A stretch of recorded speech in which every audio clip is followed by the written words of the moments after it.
Today marks the end of Hispanic Heritage Month, and we're wrapping it up by highlighting the journey of a local doctor. He was born in the hospital where he now works.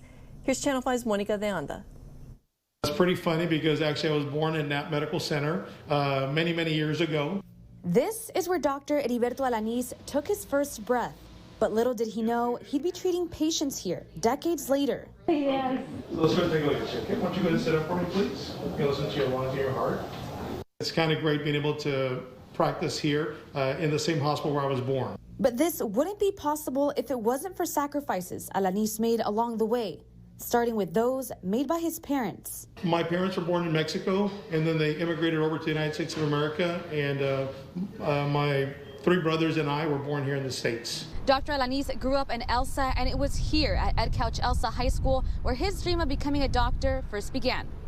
It was around that time that Alanis' Boy Scout master introduced him to a minister named Jack. And he had a small ambulance called the Mercy Unit, and we would take patients from Elsa to Knapp Medical Center. So we would bring the patients here, and I would see the doctors taking care of patients in the ER.